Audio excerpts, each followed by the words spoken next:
It's the worst moment in your life, and you are reliant on a total stranger and a system that no one understands. Our entire emergency communication infrastructure runs basically on the public switch telephone network. You can think of it almost conceptually as a copper phone line system, an infrastructure that dates back to the middle of the 20th century. And so the result is, in the middle of an emergency, you need to verbally articulate your name, location, and what is occurring. The FCC estimates that there's over 10,000 lives that could be saved annually if we could just more accurately and more quickly locate people when they call 911. Welcome to Crazy Good Turns. I'm your host, Frank Blake, and what we do on this show is we celebrate people who do amazingly great things for others. And today we have a great show for you. We're going to be talking about a group that helps out the over 10,000 people a year who could be saved by having a better 911 experience. So we're going to be talking about that with the founder of RapidSOS and also a key member of his team. I hope you enjoy this podcast. Michael, where I'd like to start, maybe even before getting into the details of what RapidSOS is, I'm always interested hearing about founding stories, how somebody like yourself decides to step out and co-found a business like this. What's the founding story? As you mentioned, we were founded actually almost nearly 6 years ago now. And I grew up in very rural Indiana and actually came to New York City after college for my first big job in finance. Was living in Spanish Harlem at the time and was walking home very late one night from work, about 2 a.m., and just happened to be followed and basically had my welcome to New York mugging experience, which I think perhaps sometimes is a rite of passageway out here. So it was the first time that I ever had an experience needing to call 911. And it was the first time realizing that it doesn't matter what your emergency is. It is difficult in the middle of an assault, a kidnapping, a heart attack, whatever that emergency is, to get out your cell phone, dial a number, and have a coherent conversation. And then subsequently, my father had an incident. As I mentioned, I grew up in rural Indiana. We had a particularly heavy snowstorm where he had climbed on the roof of our home. And unfortunately, no one was at home, and he slipped and fell as he was trying to clear the snow. So he shattered his hip and he broke his wrist. And I grew up in a very rural part of the United States where there's poor cell reception. So again, it was a circumstance where very difficult to reach 911 from a cell phone, despite the fact that we had Wi-Fi at our home at the time. So if you could reach first responders via Skype or WhatsApp or any of the kind of modern voice or cloud communication tools, it would have worked. These two events focused in, I think, on the challenge, and obviously was just blown away the more we spent time with just the heroes that work in public safety every day in the United States and the challenges that they were facing from this same legacy system. So was this in the back of your head as you went on after school to do other things, and then it pops out at some future years later, or did you start working on it right after those events? I came to New York to work in venture capital and was working on building businesses around clean, sustainable energy primarily. And then just had this experience in December 2012, late one night, and that's really what drove, looking at this challenge. I had recently gotten my first smartphone, and so starting to use Uber, and it was like, I can press a button and get essentially a taxi cab anywhere I need in New York City at the time. Why is it that I can't just simply press a button and get a police, fire, or an ambulance when I need it? And so that started this exploration into this challenge. Ultimately, I went away to graduate school to work on it, where I met my co-founder, Nick Horlick, who was doing his PhD at MIT at the time, and he'd had some similar experiences. We ultimately would go out during grad school, and we drove, and my dad let me borrow his Prius. We would drive over 1,500 miles and meet with several hundred agencies, just learning about how 911 operates across the United States. And I'm obviously fortunate to have Jeff on the phone with us here as well, and Jeff has built a 20-plus year career in this industry. So he's definitely seen firsthand on the other side of the challenges of just basically managing 250 million emergencies a year with little more than a voice connection. It is remarkable how well 911 works in light of that. It's truly a testament of the people who work in this industry. But in 2018, there's just such a need and opportunity to do more with technology here. That is so well said. I'm a chair on the board of a hospital here in Atlanta, and I spent a day last month actually following our ambulance as it went around to different points around the city. And just exactly what you said. I mean, heroes working in the field every day, but the technology, so much of an opportunity there. So maybe you want to describe what your thought process is and what's your product or products from RapidSOS. As we got deeper into understanding the industry and visiting with hundreds of 911 centers across the United States, what became apparent is that our entire emergency communication infrastructure runs basically on the public switch telephone network. So you can think of it almost conceptually as a copper phone line system, an infrastructure that dates back to the middle of the 20th century. And so the result is, in the middle of an emergency, you need to verbally articulate your name, location, and what is occurring. And obviously, it can be very difficult to do that in the middle of an emergency. And oftentimes, we may not know our address, for example. So today, you're still in an environment where we don't immediately locate most wireless 911 calls, for example. So you still need to often verbally provide that address. The FCC estimates that there's over 10,000 lives that could be saved annually if we could just more accurately and more quickly locate people when they call 911, let alone transfer any other information.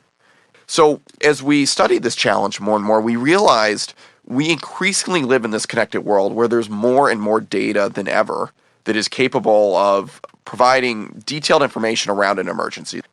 We really felt like there's an opportunity to connect all the data that is around us in our homes, in our vehicles, in digital health devices, industrial sensors, etc., and make that data useful for first responders.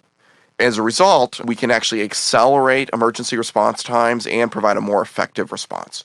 Brilliant idea. Bring emergency response into the 21st century, but sometimes people don't want to get into the new century as fast as they should. So what's been the receptivity in your rollout? We were fortunate early on to have thousands of folks in the public safety community. We had over 4,000 beta testers of our technology early on, first responders, that really looked at partnering with us.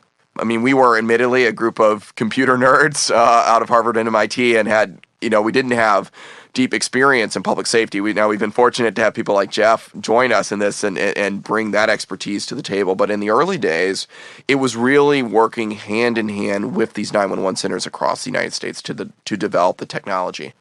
Not surprisingly, if you are a 911 telecommunicator and you are managing, statistically, we're talking about 650,000 emergencies a day in the United States, 500,000 approximately from cell phones. If you can't even accurately locate those callers, you can imagine just how challenging those circumstances are. For example, I'll never forget, Frank, my very first 911 call that I had the opportunity to listen in on. I was in rural Massachusetts, and it was a mother who called after her son had committed suicide. She called, and she was just hysterical. Her son had hung himself in the closet, and I lasted 15 seconds on that call, Frank, and then I actually took off my headset and I had to walk outside. And now that 911 telecommunicator stayed on the phone for the next 15 minutes to figure out the address of the emergency and stayed on the phone with the woman until the ambulance arrived. And then she would do that for the rest of her 12-hour shift that day. It's hard to really describe until you've been at these centers, just the intensity of the experience, the dedication of the people. That is really where this partnership emerged to drive this technology out to every center in the United States, and there's over 6,000 of them, was the people that are on the front lines of this every single day really rallied behind this concept that we can do more with more information and more data, and we can make this whole system more efficient.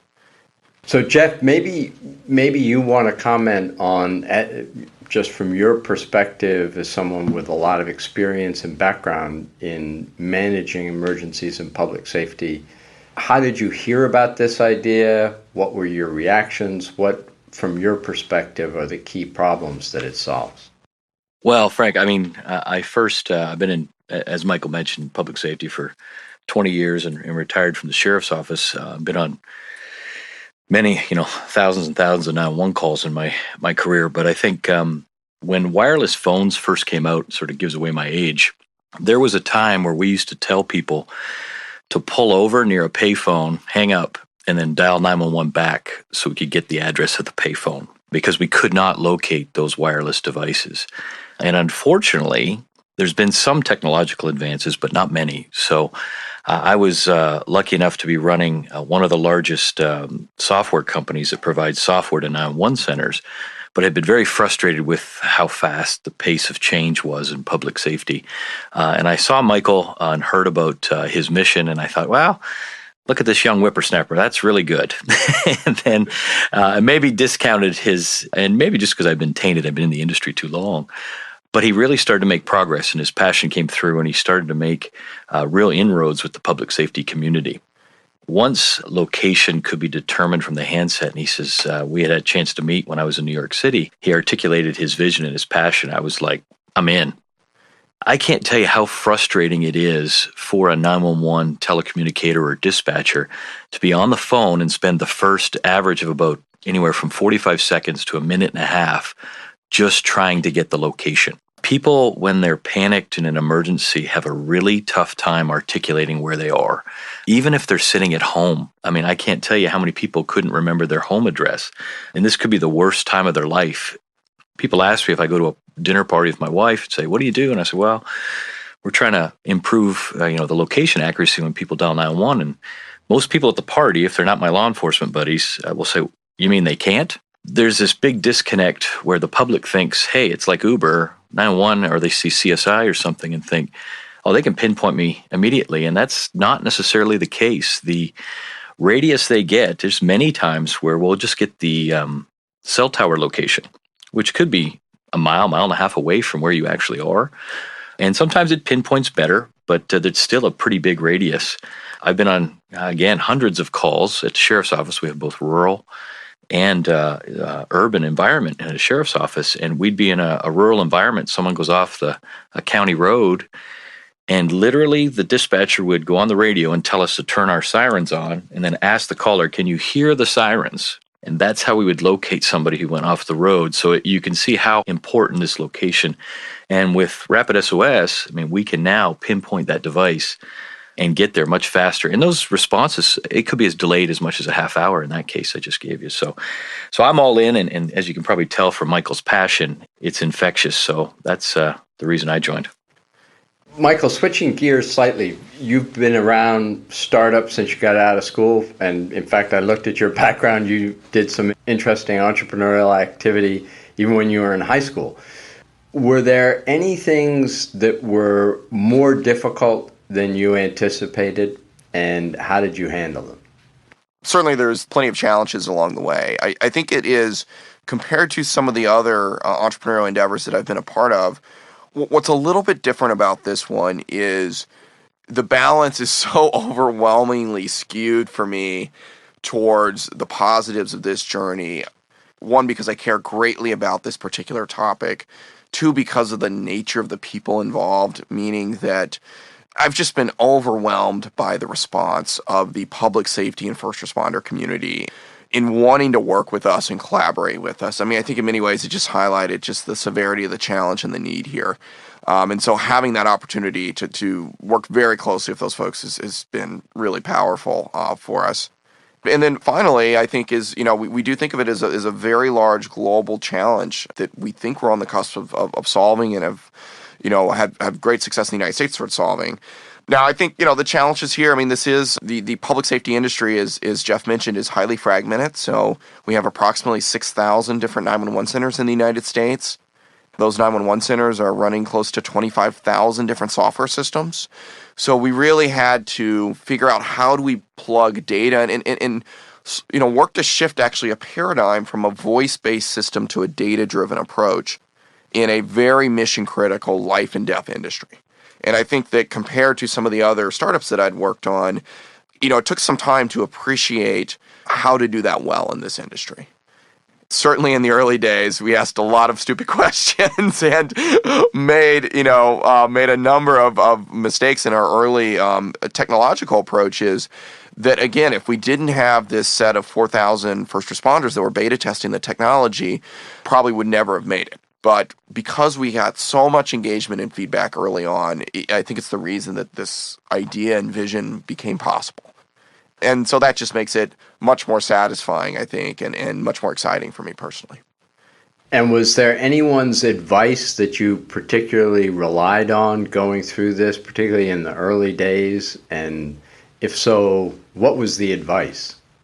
I started this, I would say as to use Jeff's terminology, as a naive whippersnapper, who had no public safety experience. I'd only had kind of tech development experience, and Nick, my co-founder, similarly. So there was endless amounts of advice along the way here in all aspects of building this. And I do think we are fortunate really on two main fronts. One was just I think you're seeing this consistent theme, but to have this industry that had seen limited change, particularly from a technical standpoint over the last 50 years, just come forward and really embrace this challenge. So we had the leadership or former leadership of all the major public safety associations that worked with us as we iterated on the ideas. As I mentioned, we had a very large group of first responders and public safety telecommunicators that worked with us as well on that.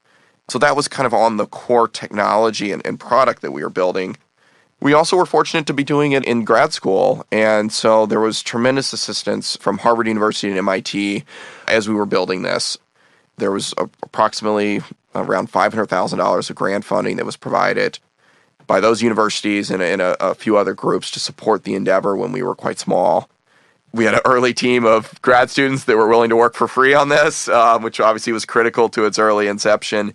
And then today, having a team of 50 people that care deeply about this topic. I mean, people like Jeff that ran some of the largest public safety companies previously and left all of that to go try to build something new here.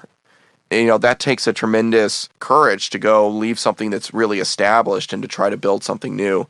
And again, we've seen that from just brilliant engineers to all the public safety folks that helped along the way to the investors and advisors that we have. The last thing I'll mention, I could probably talk the whole podcast on this, Frank. There was so many people that helped build it, but I mean, we also very quickly were fortunate to work with people that had intersected this challenge from a technology and telecom standpoint. So 3 former FCC chairmen became very involved, and people the former C-suite leadership of some very large tech and telecom companies. How do you get them involved? Do you just send them here's an email, here's my idea, what do you think? Or networking, or sitting outside their office? How do you get them involved? I think the more I dug in, particularly after my summer in grad school when I visited several hundred 911 centers, I think the magnitude of the challenge began to sink in for me. And I realized that this was going to take a much broader influence of expertise or network of expertise and community to build this. So I began in earnest, and actually in the early days, myself and my co-founder had a rule that we would talk to at least 10 different 911 centers per week, each of us. We wanted to talk to at least 10 different 911 centers per week, so 20 in total between the two of us. Just to build up the base knowledge. Yeah, and to really understand what the challenges were, and also hopefully to meet people that would be willing to work with us and mentor us along the way. As I mentioned, that's how you turn from 2 grad students into this community of 4,000 first responders that really believed in this idea. And then as we started to learn more there, I also realized we're going to need to talk to people like Dave Nagel, who ran R&D for Apple, was CTO of AT&T, was CEO of Palm Pilot, and really understood the challenge from a telecom and tech standpoint. So we would, identify who these individuals were, and we'd scramble or guess email addresses and just send them out. And it was just, again and again, Frank, it was amazing how people stepped up to help and support this idea and really just donated time, insight, and advice to be a part of this. Wow. One of the interesting things about what you and Jeff and team are doing is you're helping hundreds and thousands, millions of people, but they don't know it, right? If I'm using a 911 service, I have no idea whether I'm connected as a user to RapidSOS or not. How do you get the feedback for you and your team on the positive momentum? And are there customer stories that you share with your team? Where does the positive drive come from? Yeah, I mean, I think Jeff can comment on this as well, because obviously his team is out every day working with 911 centers across the United States. It is, I think, for us, just such a source of positive energy to have this network of people that help build it and are now seeing the data flow through. So we've obviously been working on this challenge for close to 6 years now. There was a lot of infrastructure build that had to occur behind the scenes here, Frank. So the result is, for 3 or 4 years here, we were working on it and we were iterating with public safety officials, but there was, at the end of the day, no content, right? We were just building infrastructure. But today, as we talked about through our work with Apple, Google, Uber, Microsoft, and others, we're now actually flowing life-saving data from hundreds of millions of devices, and for, as I mentioned, the majority of emergencies across the United States. And we are now starting to see the impact of that work. So we've had a number of agencies reach out and just give us stories and anecdotes of that. Even on early iterations of our technology, we had a hiker, for example, that was lost in the mountains in North Carolina who happened to have an early iteration of our technology. And it was in inclement weather, and he was lost and ended up using the service to reach the local 911 center and was located immediately and saved within half an hour. In the same sort of weather event, there was 2 other hikers that were also lost in the mountains and unfortunately didn't have access to the technology, and it would ultimately take an over 100-person manhunt and 2 thermal imaging helicopters in a multi-day search to locate them and ultimately save their lives. What a powerful example. Wow. So I think we've started to see these anecdotes come through. But Jeff, I don't know if there's anything you wanted to add as well from your side. Sure. Well, I think, Frank, you mentioned 2 things. One, that the public doesn't necessarily know, and that's actually probably a good thing. There have been attempts in the past where you have to have an app or you have to download something or do something unique. The one thing the public knows in a panic is they dial 911. And I think Michael saw that and Nick, our co-founder, early on and had it embedded in the workflow when you dial 911. So there's nothing the public has to do. It might not be great for branding, but it's very important in an emergency that something else an app doesn't have to be added or anything like that. It's embedded in these devices they use to call. So I think that's the first part. And the second part, like Michael said, is the powerful stories pretty much sell themselves and promote what we're doing to public safety. Another example we had in the southeastern United States is elderly gentleman had a cardiac emergency, sort of fainted, had really trouble breathing, but was able to dial 911. And he was in a grocery store, and the dispatcher was, "Hey, sir, where are you?" And he's in a panic, and help, please get here quickly. And he articulated he was at at a grocery like Fresh Market. He says, "Oh, I'm Fresh Market. I'm here. Please help. Hurry, hurry, hurry." The dispatcher on the screen could see our RapidSOS location, and it was at a different grocery store about a mile and a half away. And she kept saying to him, "Sir, my screen's showing, hey, you're at a Whole Foods." "No." And he was getting a little angry, like most do when they're panicked.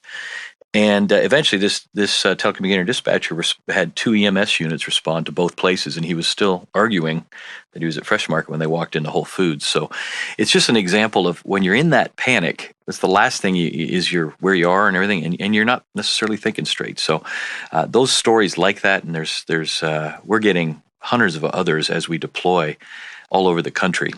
The big point you made early on is people don't necessarily need to know it's RapidSOS. They dial 911. It's the same way they've been doing it for 50 years, and it needs to be that way to be successful. That's terrific. A couple of wrap-up questions. First, Michael, how's your dad? Is he okay? Yeah, he was. He had a strong recovery, and he's completely fine today. Did take some surgery, but he's totally fine today, and feel very very fortunate for that.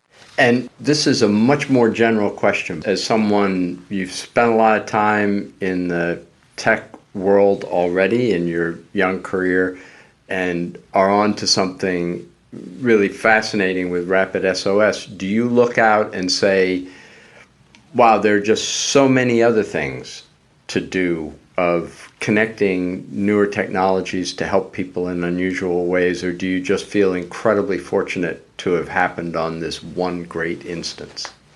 I think that we're in a time where there is a profound ability of technology to impact major global challenges if done correctly. And I am a firm believer in the potential to solve big global challenges that way. Having spent the last 5.5 years now in this industry, like, this is my passion and focus is solving this challenge. It's just been motivated by, it's like one of these industries that, like, you never think about, right?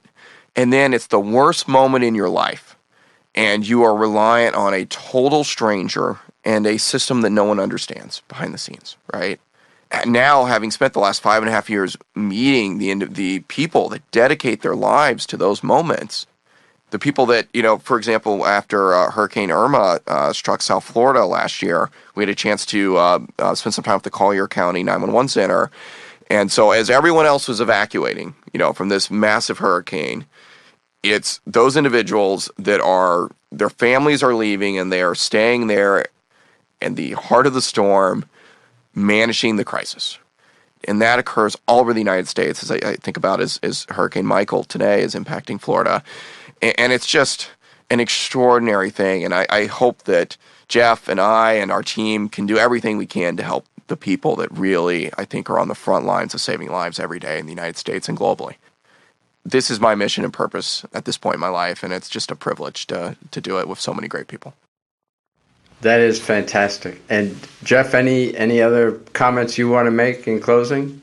No, I don't. I just think we're looking forward to bringing this to every 911 center in the nation. And my mission is to get this globally covered, get the Michael's passion to every first responder on the planet. Thank you for having us. Thank you, everyone, for listening. If you like what you've heard, please leave us a review on iTunes. These are hugely important to us, and so I hope you'll do that.